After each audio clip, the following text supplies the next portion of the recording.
Kelas 9 SMP Bhinneka terdapat 15 murid yang terdiri dari murid laki-laki dan perempuan. Di kelas ini, kadang anak-anaknya tidak kompak dan memiliki kesibukan masing-masing, serta tidak jarang pula mereka menyakiti temannya dengan berkata kasar dan perkataan yang menyakitkan. Tetapi, terkadang anak-anak di kelas ini sangat tertib dan akur. Jadi, Bu Guru di kelas ini sering memberikan pesan kepada kami semua. Kita ini adalah saudara, jadi jangan saling bertengkar. Karena jika kita bertengkar, namanya kita menyakiti saudara kita sendiri.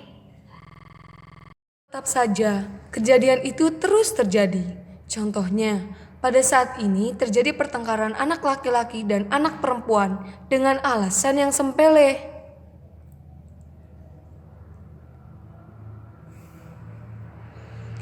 Geng gamers sedang bermain game di HP masing-masing. Sampai akhirnya terdengar suara azan dan mereka tetap bermain game. Salah satu dari geng Rumpi menyuruh mereka untuk berhenti sejenak dari aktivitasnya. Diem dong, kan lagi azan. Apa? Diem? Kalian aja yang diem, ngurusin hidup orang. Dibilangin bener, malah marah-marah.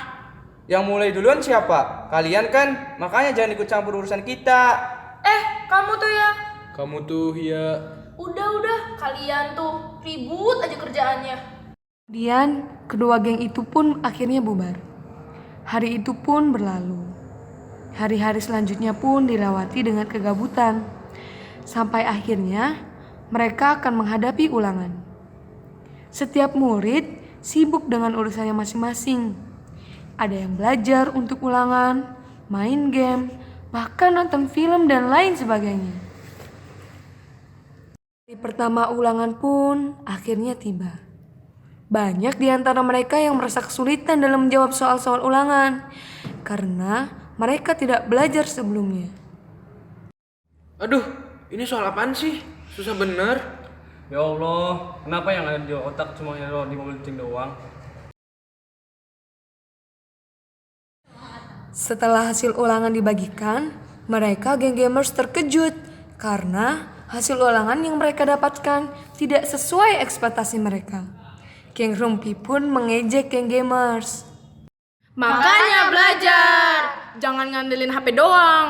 Jangan ngandelin teman aja. Jangan open book terus. Jangan bolos terus. Berisik!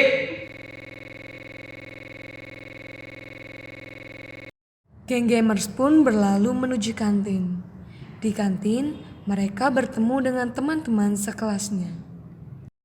Kalian lagi kenapa sih? Diem-diem baik. Ini nih, nilai ulangan kita jeblok. Padahal udah cari jawaban di internet. Nah, masalahnya jawaban dari internet kan belum tentu benar. Makanya tobat, belajar dari sekarang. Kalau kalian kayak gini terus, cewek-cewek pasti bakal ngejekin kalian terus. Kita juga nge-game kok, tapi kita tahu kapan kita buat nge-game, kapan kita belajar. Jadi pas ulangan kita tetap bisa jawaban. Setelah pertemuan mereka di kantin tadi, mereka sadar bahwa selama ini mereka salah. Hanya terus mengandalkan HP, teman, dan terus-terusan bolos saat jam pelajaran. Perlahan-lahan, mereka mulai berubah. Dari yang tadinya anti belajar, sekarang sudah sering buka-buka buku pelajaran dan mendengarkan guru saat menjelaskan materi di depan kelas. Saat ulangan tengah semester 2 pun tiba. Geng gamers pun dapat dengan mudah mengerjakan soal-soal ulangan yang dulu mereka pikir mereka tidak akan bisa mengerjakannya. Dan terbukti, nilai ulangan tengah semester 2 mereka jauh di atas perkiraan. Nilai mereka sangat memuaskan. Mereka senang bukan main. Geng Rumpi tahu mengenai kabar tersebut dan langsung berniat untuk menemui Alvan dan kawan-kawan. Kalian kok bisa sih dapat nilai segitu? Nyontek ya? Ayo, ngaku aja deh. Ya Allah, kalian tuh ya nggak tinggi terus sama kita. Kita tuh udah tobat, setelah ulangan semester 1 kita belajar mati-matian buat ngejar materi yang ketinggalan. Tahu nih, Susan Bae urip. Tiba-tiba Arifatul, Dea, dan Vida yang secara tidak sengaja mendengar percakapan mereka dan datang menghampiri mereka. Udah, jangan pada ribut deh. Apa salahnya kita berdamai? Kalaupun kalian tidak mau mengakui kesalahan kalian, yang pasti kalian sama-sama harus minta maaf. Tapi kalian yang duluan. Kalian tahu tidak, kalian ini sudah seperti api yang menyala-nyala dan kalian sudah merusak persaudaraan kita. Apakah kalian tidak ingat yang dikatakan oleh Bu Guru? Kita adalah saudara. Jika kita menyakiti teman kita sendiri, itu seperti kita menyakiti saudara kita sendiri.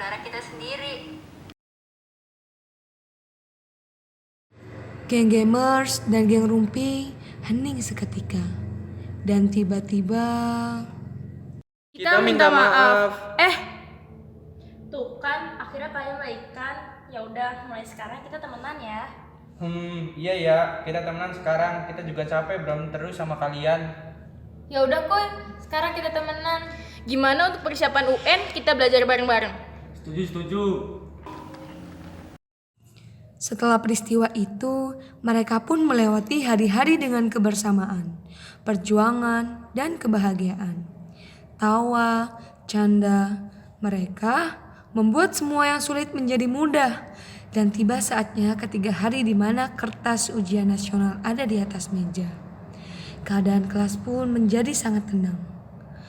Ini hari di mana mereka menuangkan semua perjuangan mereka selama 3 tahun di atas kertas yang harus segera mereka isi. Tidak terasa, hari-hari menegakkan pun berlalu. Dan tiba saatnya hasil ujian nasional diumumkan. Dan ternyata semua siswa mendapatkan nilai di atas angka 8. Bahkan ada yang sampai sempurna. Semua pun terharu biru dengan hasil yang mereka peroleh. Seketika itu mereka merasa betapa pentingnya arti seorang teman, kebersamaan, dan kekompakan. Akhirnya di ujung masa-masa SMP mereka ditutup dengan peristiwa yang sangat tak terlupakan. Dan saat ini mereka sudah menjadi orang-orang yang sukses. Anissa menjadi psikolog, Arifatul menjadi dokter, Bintang menjadi pembisnis, Dea menjadi direktur Pertamina, Fadil menjadi dokter, Vida menjadi pendakwah, Lalita menjadi bos parfum, Alvan menjadi Kapolda Jabar, Reza menjadi bos industri, Rahmadila menjadi arsitek. Rian pun tak mau kalah, ia menjadi seorang presiden. Syahrul menjadi seorang musisi, dan Wening menjadi seorang penyanyi terkenal.